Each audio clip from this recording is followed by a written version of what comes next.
Good morning, kids. It's Sister Teresa. We're going to study some more about Isaiah today. The last time we were talking, I told you that we were going to learn about how worthless the treaty was that Israel made with Egypt. How many times have you ever called out to someone to help you that wasn't the best person to help you?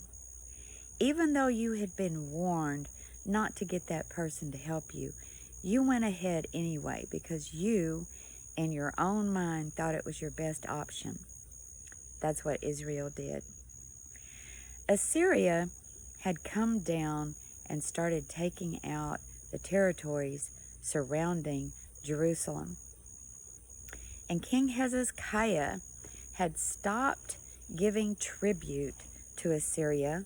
Assyria was off fighting a war with Babylon, and King Hezekiah had convinced all the surrounding territories that they should stop being vassal states of Assyria and align themselves with Egypt. Everyone was afraid of Assyria, and so they thought if they joined together and made an agreement that they could fight Assyria off. And that's just not what God told them to do. He said, "You make plans that are contrary to mine. You make alliances not directed by my spirit, and it piles up your sin." Anytime we directly disobey something God has told us to do, it's a sin. But if we also do not consult Him about what we're supposed to do, you might not think that's a sin, but it really is, because He wants you to be dependent on Him. He wants you to take His advice. Here in the 30th chapter of Isaiah, God says, "Because you despise what I tell you to do, and you trust instead in oppression and lies, calamity will come upon you suddenly, like a bulging wall that bursts and falls. In an instant, it will collapse." God had told His people not to ever go back to Egypt. They had been in bondage in Egypt. They had been in slavery for 435 years before God delivered them out through Moses. And He told them, don't ever go back to Egypt again. But time after time, God's people kept looking to Egypt for help. And they couldn't help them. Egypt was a declining power at this time. And for King Hezekiah to stop giving tribute to Assyria was kind of like protection money. I know you've all seen movies where mafia people made grocery store owners pay them protection money each day, saying they were going to protect them from people coming and harming them, when actually they were just paying money to keep the mafia guys from harming them. That's also called extortion. But Assyria was doing the same thing. They just didn't call it that. They were demanding that territories and countries pay them tribute each year. And King Hezekiah just decided he wasn't going to do that anymore. And when he stopped, Assyria was not too far away from them and threatened them with taking them out. And King Hezekiah sent a letter to Sennacherib, who was not king of Assyria at that time. His father Sargon was king, and Sargon had Sennacherib taking out the northern kingdom of Israel. And King Hezekiah sent a letter to Prince Sennacherib and said, "I'm so sorry, I was wrong to withdraw the tribute. Here, you just tell me how much I need to pay, and I'll pay you everything you want me to pay you." We've learned about this in 1st and 2nd Kings and 1st and 2nd Chronicles, but Isaiah talks about it all over again because he's giving his perspective of what happened as a prophet. And he was prophet at the time that all of this was happening. So why wouldn't he write about that? So Prince Sennacherib told Hezekiah a very large amount that he was going to have to pay to make up the difference. So King Hezekiah went and took all the gold and the silver out of the treasury of the temple of the Lord, that was supposed to be used for the Lord's work. And he also ripped all the gold off of the walls and off of the doors. Because remember, Solomon had made this temple full of gold. And a lot of it had been taken away earlier for the very same reason that it's being taken away now. But King Hezekiah did what he thought was right at the time, but it simply wasn't enough. King Sargon of Assyria died, and Sennacherib became king. And he just put his thumb down on the Israelis and told them he was coming after them as well. They had already taken out Northern Kingdom, but there were surrounding fortress towns around Jerusalem. And King Sennacherib started at the north of the coast and was just coming down, taking all the different territories out. And he was heading towards Jerusalem. He even sent a group of men to be outside the walls of Jerusalem. Now, King Hezekiah was pretty smart. He knew that this might happen, and so he started storing up grain inside the walls of Jerusalem. He started tearing down buildings and fortifying the walls on the inside of Jerusalem to protect them from an attack. He also had men to tunnel underneath the city of Jerusalem, which, by the way, was complete solid rock, and build a tunnel diverting the springs, the Gihon Springs, with a waterway coming into the city of Jerusalem underneath the gates, so that if they were attacked, if they were under siege, they could still have water and they could have food. And King Sennacherib did not know that they had done that. But there was a gateway called the Gate of the Aqueduct that King Sennacherib's men came to. And they started taunting the men on the walls, calling for King Hezekiah to come out because they had something to say to him. And King Hezekiah refused to come out. Instead, he sent an envoy, Eliakim, and two other men to talk with King Sennacherib's representative. And his name was Rabshakeh. His actual name was not Rabshakeh, but that's what they call the commander-in-chief, was Rabshakeh. And they were taunting the men that were on the wall, and also taunting the envoy, saying, "Your God can't protect you from Assyria. Look, we've gone and taken all these other territories and towns and cities, and the gods of those territories and towns and cities weren't great enough to protect them against us. We are the strongest. We are the most powerful. So what makes you think that your God is going to be able to keep you protected?" Isaiah had told the people that God would protect them, that God would take care of them, to not trust in Egypt. But they had not listened. It also made King Sennacherib very angry that they had aligned with Egypt, and once again they were not paying tribute. The Lord had told Isaiah to tell the people that he was going to take them into captivity, but he would restore them, and the Lord would bless them with rain at planting time and wonderful harvest and plenty of pasture land. They just weren't listening. They weren't doing what the Lord told them to do. And what happens when you don't do what the Lord tells you to do?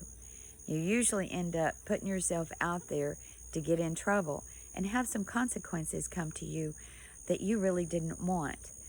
And the Lord had allowed the same thing to happen to Israel by allowing Sennacherib's army to come outside the gates of Jerusalem and start taunting. You see, God was going to deliver them from this. They weren't going to be taken out for another 100 years, but God was still trying to get their attention. How many times has your parents tried to get your attention by saying, "If you do that, this is what's going to happen. You better think about what you're doing," and allowed some little consequence to come before the really big consequence ended up coming. God told Isaiah to tell the people a righteous king was going to come. And he was talking about Jesus. He said, an honest princes will rule under him, and each one will be like a shelter from the wind and a refuge from the storm, like streams of water in the desert and the shadow of a great rock in a parched land. The sun is shining down on me right now. In the desert, the sun would shine down really, really strong. So when it says the shadow of a great rock in a parched land, he's talking about a rock protecting them from the beating down of the sun and making a shadow. And that's like Jesus is to us.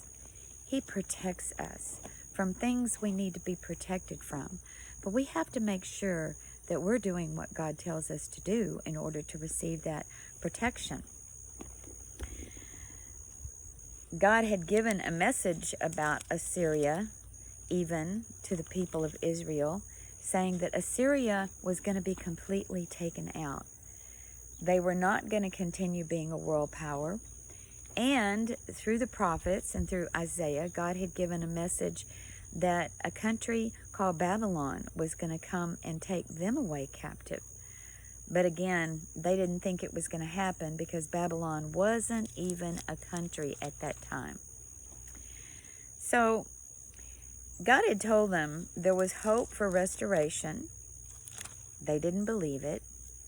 And so Assyria now is at the gates and is going to invade Judah. The envoy that came out to speak for King Hezekiah asked Rabshakeh to not speak in the native language of Hebrew.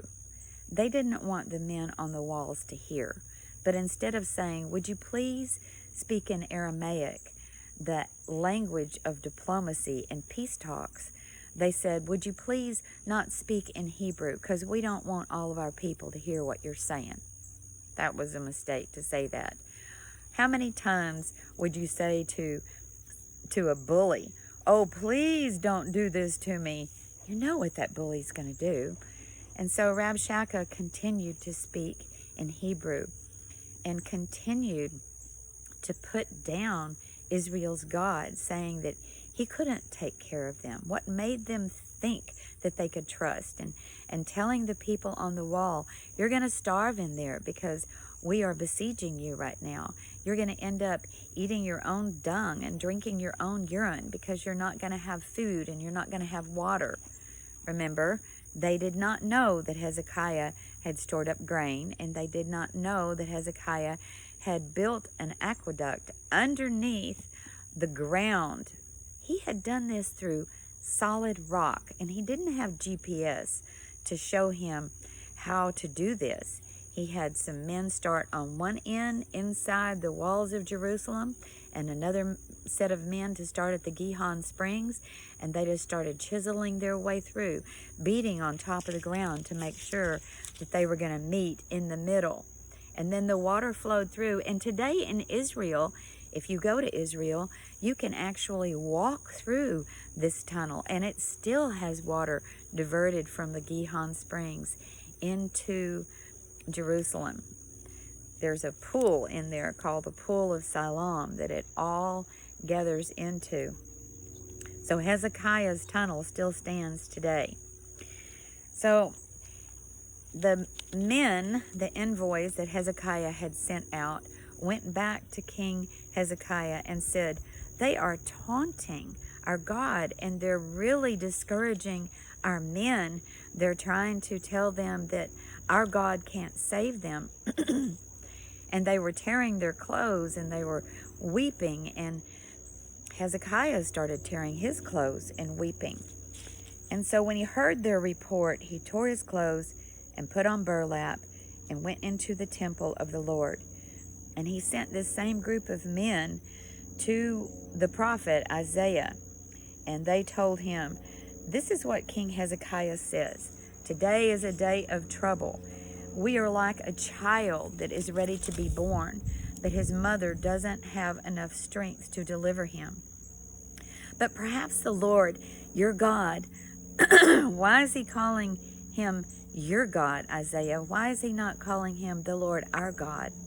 Maybe Hezekiah is having doubts himself. I don't know. But he says, perhaps your God has heard the Assyrian chief of staff sent by the king to defy the living God and will punish him for his words. Oh, pray for those of us who are left. And after King Hezekiah's officials delivered the king's message to Isaiah, the prophet replied, "Say this to your master. This is what the Lord says. Do not be disturbed by this blasphemous speech against me from the Assyrian king's messengers. Listen, I myself will move against him, and the king will receive a message that he is needed at home, so he will return to his land, where I will have him killed with a sword." And that is exactly what happened. You know, God kept sending his prophets and telling them to write all this stuff down so that people could go back and look at it, and it would shore up their faith that when God told them something, it was really gonna happen. And the same happens today. There are still prophecies in the Bible that have not yet come true, like Jesus coming back for us and making a highway to heaven. Isaiah talks about this highway to heaven that only the righteous would travel on. Isaiah tells us a lot about God's kingdom in the millennial times. Again, that's why he's called the Messianic prophet, because he tells about the time that Messiah will come back. So, meanwhile, the Assyrian chief of staff left Jerusalem and went back to consult the king of Assyria, who had left the town of Lachish, where he was fighting, and attacking Libnah. Now, these were these fortifying cities that were supposed to be protecting Jerusalem from an invasion of an army coming before they could get to Jerusalem and give Jerusalem time to take care of themselves or ask God for help. Sennacherib received word that King of Ethiopia was leading an army to fight against him. And so before going to Jerusalem, he sent messengers before going back to fight Ethiopia, who was going to his own hometown. Now remember, God had said that he would move against him and the king would receive a message that he was needed at home. And this is that message, that Ethiopia is coming to attack Assyria. So before he left, he wrote a letter to send to King Hezekiah. And he sent Rabshakeh with this letter. And the letter said, "This message is for the king of Judah. Don't let your God, in whom you trust, deceive you with promises that Jerusalem will not be captured by the king of Assyria. You know perfectly well that the kings of Assyria have done whatever they have. You know what they've done wherever they've gone, and they have completely destroyed everyone that stood in their way. Why should you be any different? Have the gods of other nations rescued them? What happened to them will happen to you."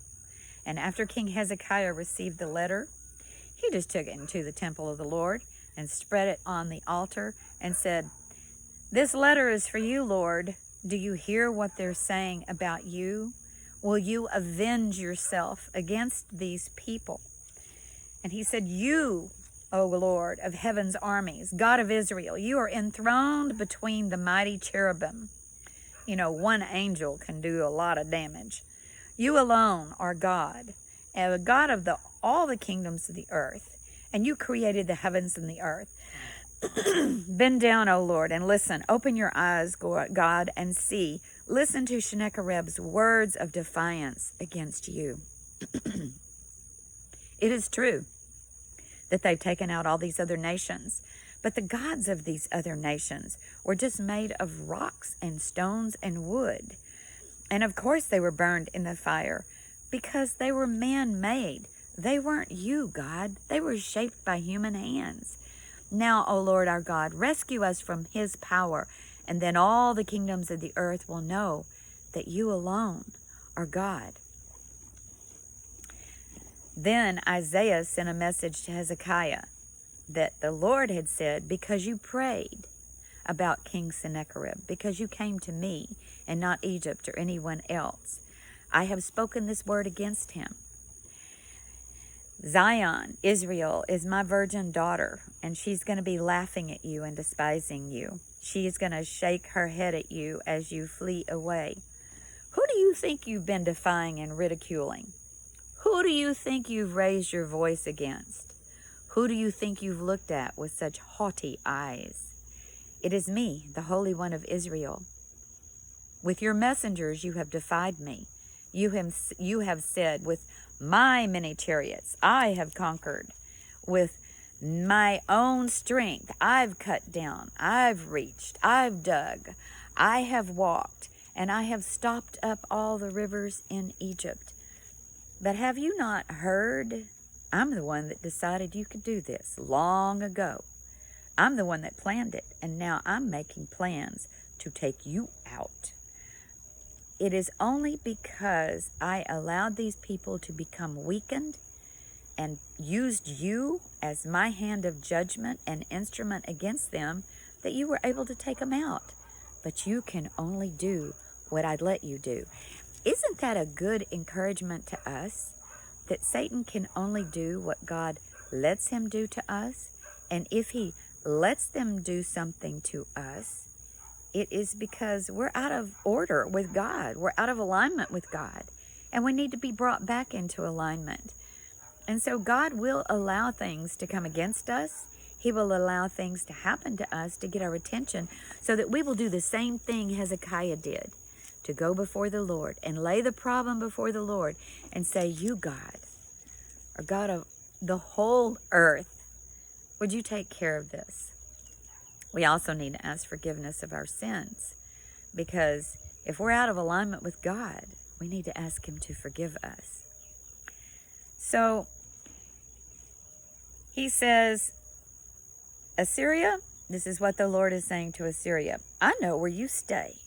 I know when you come and when you go. I know the way you've raged against me, and because of your raging, I will take you out. I will put a hook in your nose and a bit in your mouth, and I will make you return by the same road you came on. And that's exactly what happened. He took them out. He took them out with the Medes and the Babylonians. They became captives just like they had taken many captives. And then he told King Hezekiah, Isaiah told King Hezekiah, during this 2-year siege, the first year you will eat only what grew up by itself, and the next year you will eat what springs up from that. But in the 3rd year, you're going to be planting and harvesting. So God was trying to tell them that this siege that's happening is going to last 2 years. You've got enough inside to sustain you. I will make sure you are sustained, and then I will deliver you from this. That's exactly what happened. God brought an angel of the Lord, and it killed 185,000 of the Assyrian soldiers that were camped outside the walls of Jerusalem. And Sennacherib packed up what was left of his army, which was a puny few, took him back home, and 7 years later, his own sons killed him when he was worshiping his God in his temple. And then one of his sons took over, and 2 of them left. So exactly what God said was going to happen to King Sennacherib happened. He got a message from Ethiopia saying they were coming to attack him at home. It wasn't really true. He left, he went back home, and he was killed by the sword by his own sons. So all this time that this was happening, Hezekiah got sick. He had a boil that came up on him somewhere on his body, and we're not really told where that boil was. But he became very, very sick. And God sent Isaiah to him and said, son, you're going to die. And Hezekiah turned again to the Lord and asked the Lord to not cut him down in the prime of his life. He was only 35. And to give him more time, because he prayed before Isaiah even got out of the palace from delivering that message to King Hezekiah. God said, go back and tell him I'm going to give him another 15 years. And Hezekiah was really happy about that. But what did he do with those 15 years? What would you do if you were told that you just had a week to live? a day to live. What would you do differently? Well, King Hezekiah kind of forgot that God had done all of this for him, because a bunch of other people heard that God had healed him. Isaiah told his servants to go make a cake of figs and put over the boil. Now, we don't know what this concoction was, except that there were figs involved. But figs do have healing property. But it was really the Lord who healed him. Just like when you go to the doctor and you're given medicine, that medicine might be used as an instrument, but it's really God that heals you, because he is the one that's on the throne and in control. The biggest thing is, instead of looking to the doctors to heal you, you need to ask God to heal you. So, there was a group of men in Babylon.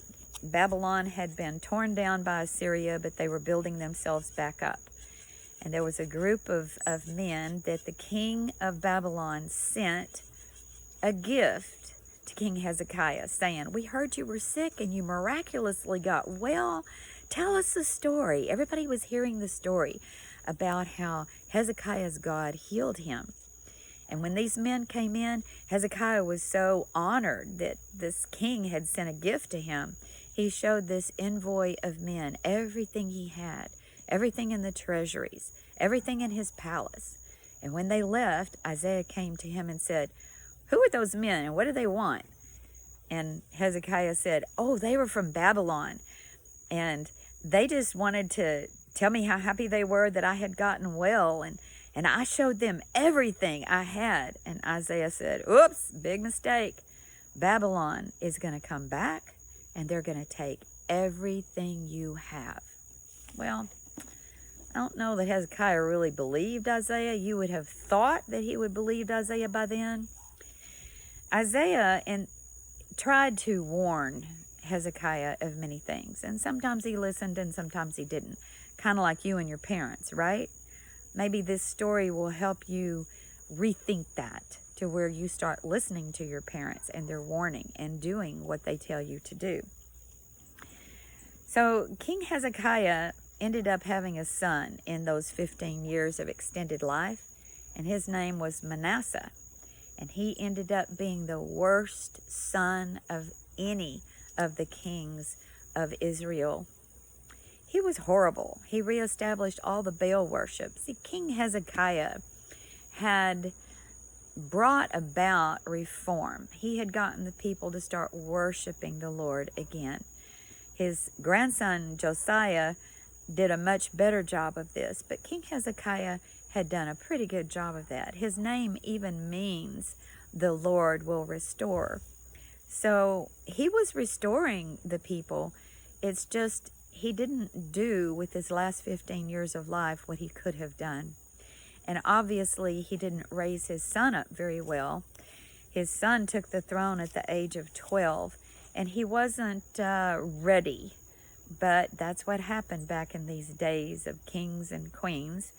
When a king died, their son took the throne. But let's get back to our story.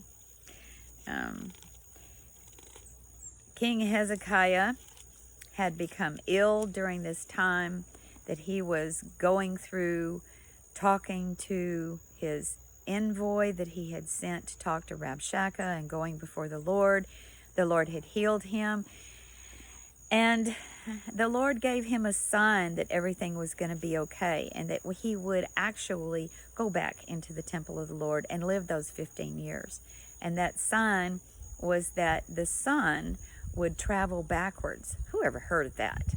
You know, the sun came shining down on me for a moment and then kept going over, and it's not actually beating down on me anymore. But what would happen if the sun started shining back down on me from that direction again? We would know that God made the sun go backwards, which is an abnormal thing. But God is God, right? He can do anything he wants. And so he used that as a sign. There was a sundial that showed the shadow of the sun as the sun went over, just like the sun now is having a shadow on my face.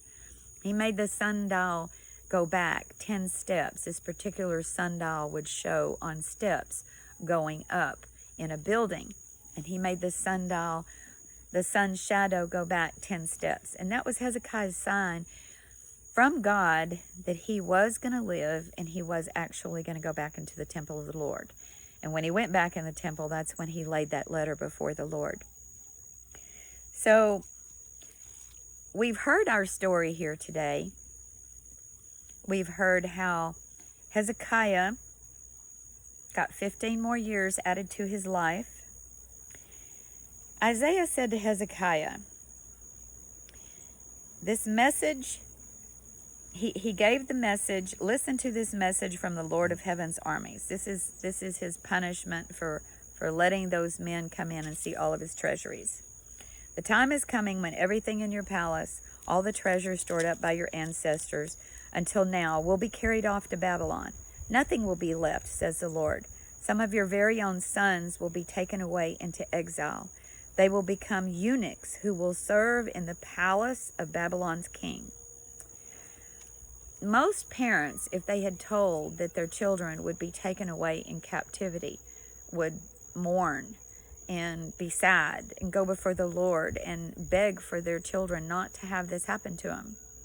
All King Hezekiah said was, the message you have given me from the Lord is good. For the king was thinking, at least there will be peace and security during my lifetime. So King Hezekiah was really just thinking about himself. How many times has someone said to you, oh, this is going to happen to this group of people in your family, but it's not going to happen to you?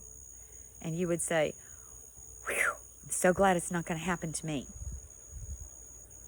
That's pretty selfish. And King Hezekiah was being pretty selfish. We've heard this story about King Hezekiah before, but again, this is being told through the prophet Isaiah. And God told him to write it down in a book, and he did, and that's what we're reading from right now. My prayer for you today is that when you hear about trouble that's coming to other people, that you will go before the Lord on their behalf. Not just be grateful that it's not going to happen to you. There's nothing wrong with that. But we should have more care and concern about what's happening to other people. You might know someone that has COVID virus right now and be thinking, oh, I'm so glad I'm not sick.